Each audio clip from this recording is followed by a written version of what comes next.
भूतिया होटल, कमरा नंबर 306। रहस्य और डर के साथ। विक्रम एक घुमक्कड़ और ब्लॉगर था जिसे रहस्यमयी जगहों पर जाना पसंद था। इस बार वह एक सुनसान इलाके में पहुंचा जहां सिर्फ एक ही होटल था, होटल ब्लू मून। होटल बहुत पुराना था और बाहर एक जर्जर पट्टिका पर अजीब सा लिखा था, स्वागत है, लेकिन याद रखना कुछ मेहमान कभी नहीं जाते। विक्रम को अजीब तो लगा, लेकिन वह अंदर चला गया। रिसेप्शन पर बैठा बूढ़ा मैनेजर बिना कोई सवाल किए उसे चाबी पकड़ाते हुए धीरे से बोला, कमरा नंबर 306। और एक बात, अगर रात को कोई खिड़की पर दस्तक दे तो मत खोलना। विक्रम हंस पड़ा। क्यों? कोई भूत आ जाएगा? बूढ़े आदमी ने बस उसकी आंखों में देखा और बोला, यहां भूत नहीं रहते, पर कुछ लोग कभी जा नहीं पाए। कमरा अंदर से साधारण था, लेकिन एक अजीब सी ठंडक महसूस हो रही थी। दीवारों पर पुरानी पेंटिंग्स लगी थीं और उनमें से एक पेंटिंग पर विक्रम की नजर टिक गई। एक लड़की की पेंटिंग जिसकी आंखें बहुत अजीब थीं, जैसे वह जिंदा हो। रात के 12 बजे अचानक कमरे की लाइट झपकने लगी। बाथरूम से पानी गिरने की आवाज आई। विक्रम ने जाकर देखा, नल बंद था, लेकिन आईने पर उंगलियों के निशान थे। हेल्प मी लिखा हुआ था। अचानक कमरे की खिड़की पर दस्तक हुई। ठक ठक ठक। विक्रम के रोंगटे खड़े हो गए। उसे बूढ़े मैनेजर की बात याद आई, अगर रात को कोई खिड़की पर दस्तक दे तो मत खोलना। लेकिन जिज्ञासा से मजबूर होकर उसने धीरे से पर्दा हटाया। बाहर कोई नहीं था, लेकिन खिड़की के शीशे पर उसका ही प्रतिबिंब दिख रहा था, मगर उसकी परछाई मुस्कुरा रही थी। डर के मारे विक्रम बिस्तर पर लेट गया, लेकिन नींद नहीं आई। अचानक कमरे के कोने से किसी के धीरे धीरे चलने की आवाज आई। वह उठा और टॉर्च ऑन की। कोने में वही लड़की खड़ी थी जिसकी तस्वीर दीवार पर थी। उसके चेहरे पर हल्की मुस्कान थी, लेकिन उसकी आंखों में गहरा अंधेरा था। तुम यहां क्यों आए? लड़की ने फुसफुसाते हुए पूछा। विक्रम चीख पड़ा और दरवाजे की ओर भागा, लेकिन दरवाजा अंदर से बंद हो गया था। उसने तेजी से लाइट जलाई। लड़की गायब हो गई। सुबह होते ही विक्रम रिसेप्शन पर पहुंचा और बूढ़े आदमी से पूछा, यह होटल इतना अजीब क्यों है? बूढ़े आदमी ने गहरी सांस ली और कहा, कुछ लोग यहां से जा ही नहीं पाए। क्या मतलब? बूढ़े आदमी ने चुपचाप होटल के पुराने गेस्ट रजिस्टर की ओर इशारा किया। विक्रम ने उसमें देखा, कमरा 306 में रुके हुए सभी लोगों के नाम लिस्ट में थे, लेकिन उनके सामने गायब लिखा हुआ था। और सबसे डरावनी बात, लिस्ट में आखिरी नाम था, विक्रम वर्मा। विक्रम का दिल जोरों से धड़कने लगा। वह घबराकर होटल से भागने लगा, लेकिन जैसे ही उसने बाहर का दरवाजा खोला, होटल के बाहर कुछ भी नहीं था। चारों तरफ सिर्फ अंधेरा, न सड़क, न कोई शहर, न कोई रास्ता। वह फंस चुका था, हमेशा के लिए। विक्रम दरवाजे पर खड़ा था।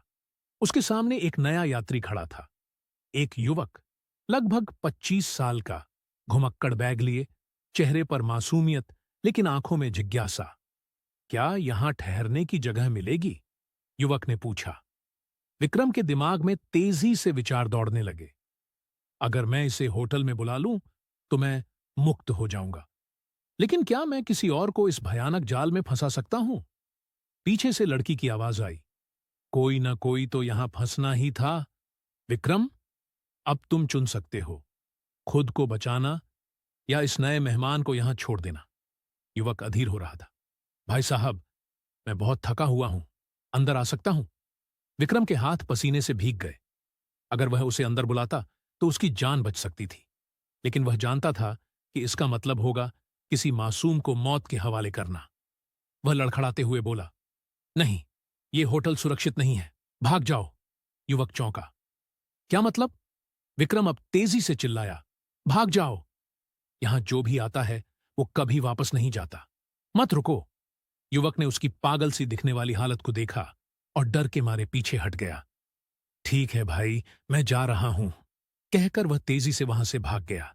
लेकिन जैसे ही उसने होटल के दरवाजे से बाहर कदम रखा, दरवाजा अपने आप बंद हो गया। विक्रम उलटे गिर पड़ा। लड़की उसकी ओर देख रही थी, आंखों में अजीब सी उदासी। तुमने खुद को बचाने का मौका खो दिया, उसने धीमे से कहा। अचानक होटल की दीवारें हिलने लगीं। ऐसा लग रहा था जैसे पूरी इमारत कांप रही हो। बूढ़े मैनेजर की परछाई फिर से उभरी और वह गूंजती हुई आवाज में बोला, तुमने खेल के नियम तोड़ दिए, अब इसकी सजा मिलेगी। होटल का फर्श टूटने लगा। विक्रम जमीन पर गिर गया और जैसे ही उसने ऊपर देखा, कमरे की दीवारों पर अजीब आकृतियां उभरने लगीं।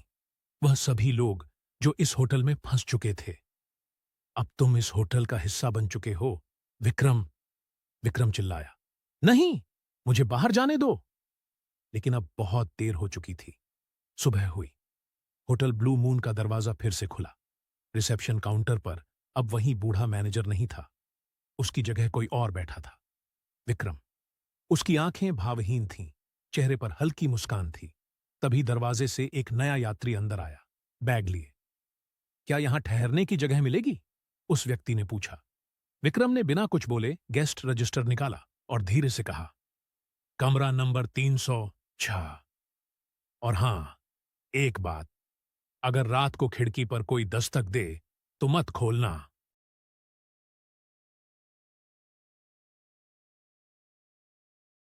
विक्रम अब होटल का नया मैनेजर बन चुका था।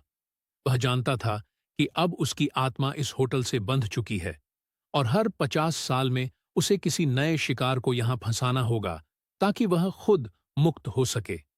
लेकिन विक्रम हार मानने वालों में से नहीं था। उसने होटल के रहस्य को समझने की कोशिश की। वह पुरानी किताबों, दीवारों में छिपे दस्तावेजों और बेसमेंट के गुप्त कमरों में खोज करने लगा। एक दिन उसे होटल की सबसे पुरानी दीवार पर एक अजीब शिलालेख मिला। उसमें लिखा था, यह स्थान एक श्रापित आत्मा का घर है। जो यहां ठहरता है वह इसी का हिस्सा बन जाता है। परंतु यदि कोई अपना स्थान छोड़ने के बजाय होटल को नष्ट करने का साहस करे तो श्राप समाप्त हो सकता है। विक्रम को समझ आ गया, अगर होटल ही नहीं रहेगा तो इसका श्राप भी खत्म हो जाएगा। रात के 3 बजे, जब होटल की आत्माएं सबसे शक्तिशाली होती थीं, विक्रम होटल के बेसमेंट में गया। वहां उसने पुराने जमाने के तेल के कुछ ड्रम रखे हुए देखे। उसने बिना समय गंवाए चारों तरफ तेल छिड़का और होटल के हर कोने में आग लगाने लगा। जैसे ही आग फैली, होटल जिंदा होने लगा। दीवारों से चीखें आने लगीं, छायाएं हवा में तैरने लगीं, होटल की लकड़ियां खुद को बचाने के लिए मुड़ने लगीं। तुम यह नहीं कर सकते, तुम अब हमारे हो। बूढ़े मैनेजर की आवाज गूंजी, लेकिन विक्रम पीछे नहीं हटा। उसने अपने हाथ में लाइटर जलाया और अंतिम बार फर्श पर तेल गिराकर उसमें आग लगा दी। पूरी इमारत धू धू कर जलने लगी। जैसे ही आग की लपटें पूरे होटल में फैल गईं, एक के बाद एक आत्माएं धुएं में घुलने लगीं। लड़की की आत्मा भी सामने आई। क्या तुम सच में यह कर रहे हो? उसने धीरे से पूछा। विक्रम ने मुस्कुराकर कहा, तुम सबको मुक्त कर रहा हूं। लड़की की आंखों में पहली बार सुकून दिखा। होटल जलकर राख में बदलने लगा। विक्रम को अचानक एक जोरदार झटका लगा और उसकी आंखों के आगे अंधेरा छा गया। जब विक्रम ने आंखें खोलीं तो वह एक खुले मैदान में पड़ा था। होटल ब्लू मून पूरी तरह जल चुका था। वहां अब सिर्फ काले धुएं के अवशेष थे। वह समझ गया, श्राप खत्म हो गया। होटल में फंसे सभी लोग अब मुक्त हो चुके थे और विक्रम भी। उसने राहत की सांस ली और धीरे धीरे वहां से चल दिया। लेकिन जब उसने अपने हाथ पर नजर डाली तो वहां एक जलता हुआ निशान था, कमरा नंबर 306। क्या यह सच में खत्म हुआ, समाप्त, या शायद नहीं? विक्रम ने अपने हाथ पर जले हुए निशान को देखा, कमरा नंबर 306। उसका दिल जोरों से धड़कने लगा। अगर होटल जलकर राख हो गया तो ये निशान क्यों रह गया? उसने खुद को समझाया कि यह सिर्फ जलने का निशान है। लेकिन जैसे जैसे समय बीतता गया, अजीब चीजें होने लगीं। रात को जब वह अपने घर में सोता तो दरवाजे पर थक थक थक की आवाज आने लगती। कभी कभी आईने में उसे अपनी ही परछाई मुस्कुराती हुई दिखती। और सबसे डरावनी बात, जब भी वह किसी होटल में रुकता तो उसे हमेशा कमरा नंबर 306 ही मिलता। एक दिन विक्रम को एक अनजान नंबर से फोन आया। हेलो। दूसरी तरफ से एक अजीब सी धीमी आवाज आई, होटल ब्लू मून फिर से खुल गया है, तुम्हारा कमरा तैयार है। विक्रम के हाथ से फोन गिर गया। यह असंभव है, मैंने इसे जला दिया था। लेकिन जब उसने ऑनलाइन खोजा तो उसे एक खबर मिली। पुराने खंडहर पर एक नया होटल खुला, नाम वही, होटल ब्लू मून। विक्रम समझ चुका था, होटल कभी खत्म नहीं हुआ, वह सिर्फ जलकर कहीं और फिर से जन्म ले चुका था। विक्रम जानता था कि अगर वह इस रहस्य को हमेशा के लिए खत्म नहीं करता तो होटल फिर किसी और को फंसा लेगा। इसलिए उसने फैसला किया, वह आखिरी बार होटल जाएगा और इसका अंत करेगा। जब वह वहां पहुंचा तो सब कुछ वैसा ही था। पुराना रिसेप्शन, बूढ़ा मैनेजर जो मर चुका था, और वही पट्टिका, कुछ मेहमान कभी नहीं जाते। लेकिन इस बार विक्रम डरा नहीं। उसने अपनी जेब से एक पुरानी माचिस निकाली, होटल के मैन हॉल में घुसा और जोर से चिल्लाया, अब खेल खत्म। उसने एक बार फिर से होटल को जलाने की कोशिश की, लेकिन इस बार होटल ने खुद को रक्षा करने के लिए विक्रम को अंदर खींच लिया। सुबह हुई। होटल ब्लू मून अब पहले से भी बड़ा और नया दिख रहा था। रिसेप्शन पर अब कोई और बैठा था, विक्रम। उसके चेहरे पर वही पुरानी मुस्कान थी, जैसे बूढ़े मैनेजर की थी।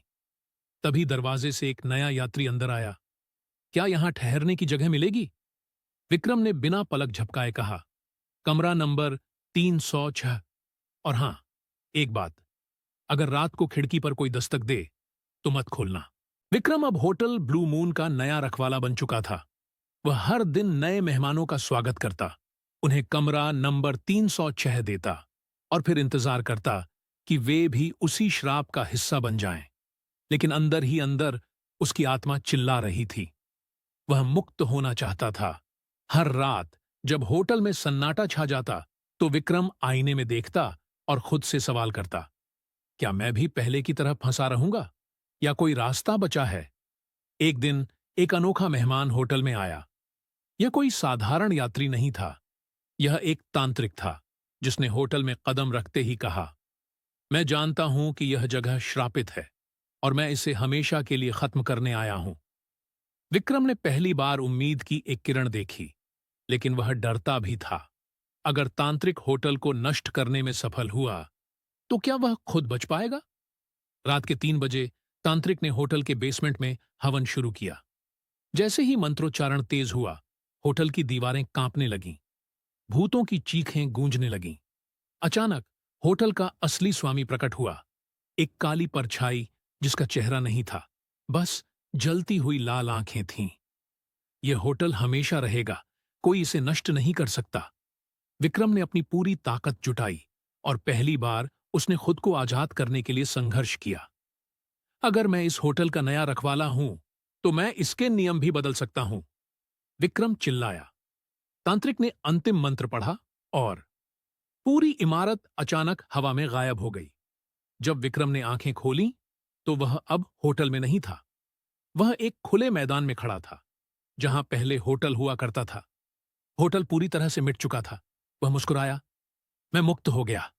लेकिन तभी उसके पीछे एक हल्की फुसफुसाहट आई, कमरा नंबर 306 अब भी तुम्हारे अंदर है।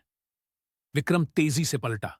वहां कोई नहीं था, लेकिन जब उसने अपने हाथ की हथेली देखी तो वहां अब भी वही 306 का जलता हुआ निशान था। क्या?